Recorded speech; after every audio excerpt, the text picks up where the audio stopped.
സഖ്യസാഹിതി ക്രിയേഷൻസിലേക്ക് എല്ലാവർക്കും സ്വാഗതം. ഇന്ന് സഖ്യസാഹിതിയിൽ ശ്രീമതി ബെറ്റി ജോസ് എഴുതിയ ഒരു ചെറുകഥയാണ് വ്യവഹാരങ്ങൾ. പുതിയ കാലത്തിനൊപ്പം തന്റെ തൂലിക ചലിപ്പിക്കുന്ന എഴുത്തുകാരി കഥനക്കടലിൽ ആഴ്ന്നുപോകുന്ന സ്ത്രീ ജീവിതങ്ങളെ തന്റെ കഥാപാത്രങ്ങളിലൂടെ ജീവിതത്തിനെ നേരിടാൻ പഠിപ്പിക്കുന്ന കഥാകൃത്ത് ശ്രീമതി ബെറ്റി ജോസ്. ഈ കഥ ഭാവസുന്ദരമായി അവതരിപ്പിച്ചത് കവിയും കഥാകൃത്തുമായ ശ്രീദേവിയാണ്. കഥയിലേക്ക് കടക്കും മുമ്പേ നിങ്ങൾ ഇതുവരെ ഈ ചാനൽ സബ്സ്ക്രൈബ് ചെയ്തിട്ടില്ലെങ്കിൽ ദയവായി സബ്സ്ക്രൈബ് ചെയ്യണേ. ഇഷ്ടപ്പെടുകയാണെങ്കിൽ ലൈക്കും കമന്റും ഷെയറും ചെയ്യുവാൻ മറക്കല്ലേ.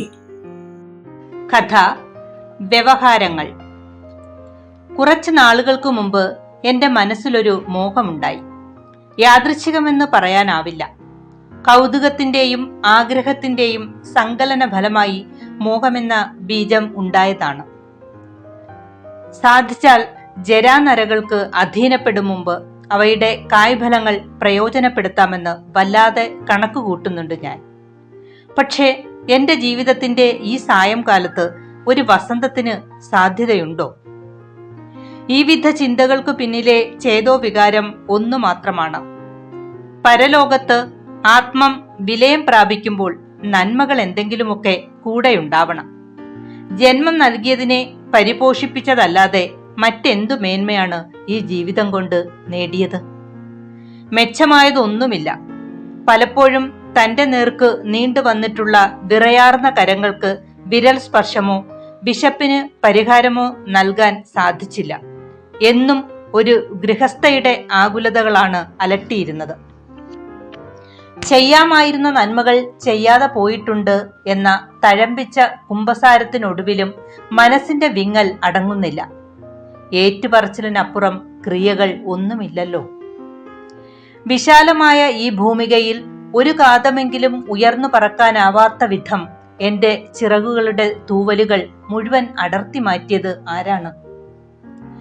മലയോരത്തെ ചിന്ന വീട്ടിൽ വാഴുന്ന ഭർത്താവോ, അതോ അയാൾ എന്റെ ഗർഭപാത്രത്തിൽ പാകിയ അസുരവിത്തോ?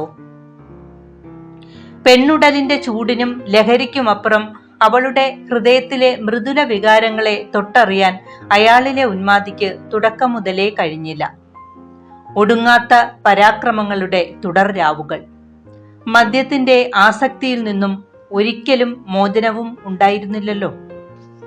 തറയിൽ വിരിച്ച അയാളുടെ തഴപ്പായ്ക്കും തലയിണയ്ക്കും എന്തൊരു ചൂരും നാറ്റവുമായിരുന്നു. ഇപ്പോഴും അതേപ്പറ്റി ഓർക്കുമ്പോൾ ഒരു വല്ലായിക. ഞങ്ങൾ പരസ്പര പൂരകങ്ങളായിരുന്നില്ല. കുടുംബത്തിന്റെ സുസ്ഥിതിക്കും ലോകത്തിനു മുമ്പിൽ മെച്ചപ്പെട്ട പ്രതിച്ഛായയ്ക്കും വേണ്ടി ഞാൻ എന്തും സഹിച്ചു. ഒരിക്കൽ വഴി പിരിഞ്ഞപ്പോൾ ഉത്തരവാദിത്വങ്ങളുടെ ഖഡ്ഗം തനിക്കുമേൽ തൂങ്ങി നിൽക്കുന്നത് അറിഞ്ഞിട്ടും അധികമായൊരു വിഹുലതയും തോന്നിയില്ല. പക്ഷേ കാൽപ്പനികതയിൽ നിന്നും യാഥാർത്ഥ്യത്തിന്റെ തലങ്ങളിലേക്ക് എത്തി നിന്നപ്പോൾ കനത്ത ഏകാന്തതയും വിഷാദവും ക്രമേണ ജീവിതത്തിലേക്ക് വിരുന്നെത്തി. അമ്മയുടെ ജീവിതം കീഴ്മേൽ മറിഞ്ഞിട്ടും മകനെ അതൊന്നും അലട്ടിയില്ല. ഇല്ലായ്മയുടെ കണക്കെടുപ്പുകൾ മാത്രം അവന്റെ നാവിൻ തുമ്പത്ത്. എന്റെ ജീവിതത്തിൽ ആനന്ദത്തിന്റെ മുഹൂർത്തങ്ങൾ അഥവാ സ്നേഹത്തിന്റെ ഊഷ്മളത എത്ര തവണ ലഭിച്ചിട്ടുണ്ട്? ആയുസിന്റെ ഒരു ചാൺ നീളമെങ്കിലും കൂട്ടാൻ രണ്ടു പേർക്കും സാധിച്ചില്ല. പകരം അവരുടെ സ്നേഹ കൂടുതൽ കൊണ്ട് യൗവനം നേരത്തെ പടികടന്നുപോയി. ഗതികേടുകൊണ്ടല്ലേ സർക്കാർ ആശുപത്രിയുടെ ശൗചാലയങ്ങൾ ശുചിയാക്കുന്ന ജോലി എനിക്ക് സ്വീകരിക്കേണ്ടി വന്നത്? ബാല്യം മുതൽ വൃത്തിക്കാരിയെന്ന് കുടുംബാംഗങ്ങൾ പരിഹസിച്ചിരുന്നതാണ്. ആഡംബരപ്രിയനായ മകന് സ്വന്തം മേച്ചിൽപ്പുറങ്ങളിൽ ഇഷ്ടാനുസരണം വിഹരിക്കാൻ പണം കൊടുക്കാത്തതിൽ പ്രതിഷേധിച്ച് അവൻ സകുടുംബം വീട് വിട്ടിറങ്ങി. തൊഴുത്തിൽ നിന്നും ചാണകത്തിന്റെ ചൂര് അസഹ്യമാണത്രേ. നീരുവന്നു വീർത്ത കാലുകൾക്ക് എന്റെ 50 കിലോഗ്രാം ഭാരം താങ്ങാൻ പലപ്പോഴും മടിയാണ്. എങ്കിലും വർഷങ്ങളായി ആ ഗന്ധം സഹിച്ചു തന്നെയാണ് പശുക്കളെ വളർത്തിയത്. ട്രഷറിയിൽ നിന്നും പെൻഷൻ വക അരിയറുകൾ കൈപ്പറ്റിയത് എങ്ങനെയോ അറിഞ്ഞ് പിറ്റേന്ന് തന്നെ അലോഷി എന്നെ സന്ദർശിക്കാനെത്തി. ജീവിതത്തിൽ ആദ്യമായി സ്വന്തം സമ്പാദ്യത്തിൽ നിന്നും അമ്മയ്ക്ക് അവൻ ഒരു സാരി വാങ്ങി തന്നു. സ്നേഹം കൊണ്ട് വീർപ്പ് മുട്ടിച്ചപ്പോൾ തന്നെ സംശയം തോന്നി. ഒരു 4 ചക്ര വാഹനത്തിന്റെ അനിവാര്യതയെപ്പറ്റി അലോഷി ഇടയ്ക്കിടെ തനിക്ക് ക്ലാസ് എടുക്കുന്നുണ്ട്. സഹായത്തിന് ഭാര്യ ലൈലയും. സൂത്രവാക്യങ്ങൾ വൃഥാവിലാണെന്നറിയുമ്പോൾ നീരസം തോന്നുമായിരിക്കും. മക്കൾക്ക് വേണ്ടി ത്യാഗങ്ങൾ സഹിക്കാം, പക്ഷേ സ്വാർത്ഥതയും ദുരാശയും കലരാത്ത ഒരിറ്റു സ്നേഹം കിട്ടണം, ഒരിറ്റു സ്വാതന്ത്ര്യവും. ഇല്ലെങ്കിൽ എനിക്ക് ഭ്രാന്താവും. ഭാവി ജീവിതത്തെപ്പറ്റി അമിത പ്രതീക്ഷ വേണ്ടെന്ന് ഞാൻ മനസ്സിന് താക്കീത് നൽകിയിട്ടുണ്ട്. ഒരു ശൂന്യത എൻ്റെ ഹൃദയത്തിന്റെ സമതുലിതയ്ക്ക് കോട്ടം വരുത്തുന്നു. കുറെ നാളുകളായി അനുഭവപ്പെടുന്ന ഈ വൈകല്യം ജന്മം ഒടുങ്ങാറായിട്ടും വലുതാവുന്നതേയുള്ളൂ. സ്വയം അറിയാതെ എൻ്റെ ശ്രദ്ധ അതിലേക്ക് തിരിയുകയാണ്.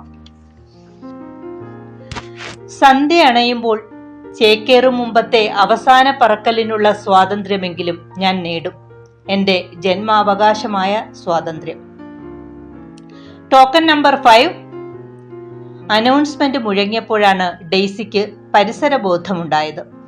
കൗണ്ടറിൽ നിന്നും പണം സ്വീകരിച്ച് സൂക്ഷ്മതയോടെ ബാഗിലിട്ട് ബാങ്കിന് പുറത്തേക്ക് അവർ ധൃതിയിൽ നടന്നുപോയി. നിരന്നുകിടന്ന ഓട്ടോകളിൽ നിന്നും തലകൾ പുറത്തേക്ക് നീണ്ടുവന്നു. അവരെ ഒന്നും ഗൗനിക്കാതെ ഡെയ്സി പമ്പിനപ്പുറത്തെ സ്റ്റാൻഡിലേക്ക് നടന്നു. ചിറക്കൽ സാറും ജോൺ ചേട്ടനും മെമ്പറുമൊക്കെ കാത്തു നിൽപ്പുണ്ടാവും. സ്വന്തം തിരക്കു മാറ്റിവെച്ച് അവരെല്ലാം തന്നെ സഹായിക്കാൻ എത്തുന്നതാണ്. സിവിൽ സ്റ്റേഷനിലെ ക്ലോക്ക് ടവറിൽ സമയം കൃത്യമാണ്. ഉദ്ദേശിച്ചതിലും അരമണിക്കൂർ വൈകി. ബാങ്കിൽ എന്തൊരു തിരക്കായിരുന്നു. ഡെയ്സിയുടെ മനസ്സ് ചിന്തയിലാണ്ടു. അമ്മാച്ചനോടാണ് മനസ്സിലെ ആഗ്രഹം ആദ്യം പറഞ്ഞത്. അദ്ദേഹവും തന്റെ ജ്യേഷ്ഠ സഹോദരനും പരാധീനക്കാരാണെങ്കിലും ആവശ്യങ്ങളിൽ സഹായിക്കാറുണ്ട്. താലൂക്ക് ആശുപത്രിയുടെ എതിർവശത്തെ പഞ്ചായത്ത് റോഡിലൂടെ ഓട്ടോറിക്ഷ ഏതാനും കിലോമീറ്ററുകൾ മുന്നോട്ടു പോയി. ഇത് തന്നെ സ്ഥലം, ഇവിടെ നിർത്തിയേക്കൂ. ഡെയ്സി ഡ്രൈവർക്ക് കൂലി കൊടുത്ത് പറഞ്ഞുവിട്ടു. കാത്തുനിന്നിരുന്നവർ വഴിയിലേക്ക് ഇറങ്ങി വന്ന അവരെ സ്വാഗതം ചെയ്തു. സ്നേഹ ബഹുമാനങ്ങളുടെ നിറഞ്ഞ ചിരി.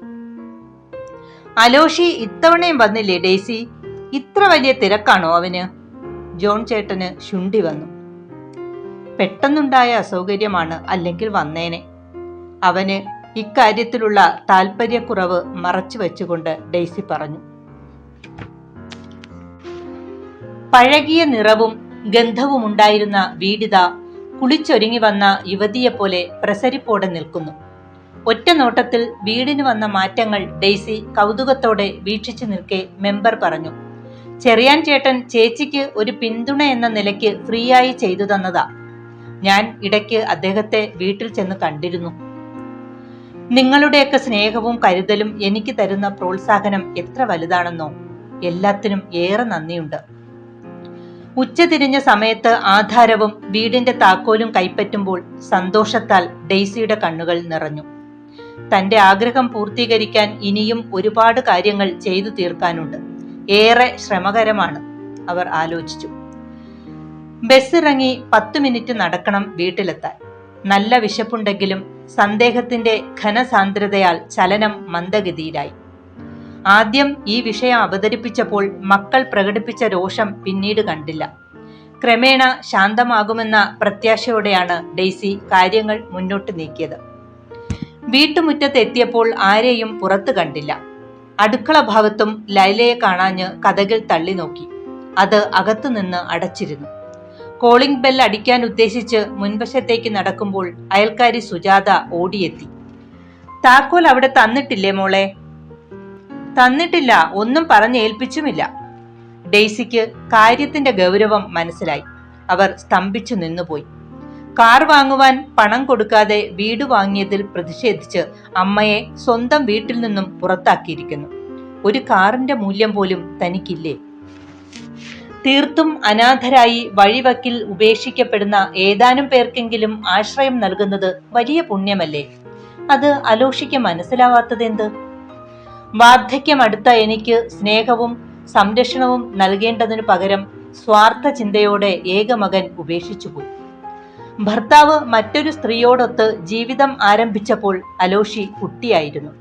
അന്നത്തെ ഓലപ്പുരയിൽ നിന്നും ഇന്നത്തെ സൗകര്യങ്ങളിലെത്താനും മകനെ ബിരുദധാരിയാക്കാനും വേണ്ടി ഒരുപാട് വിയർപ്പൊഴുക്കേണ്ടി വന്നിട്ടുണ്ട്.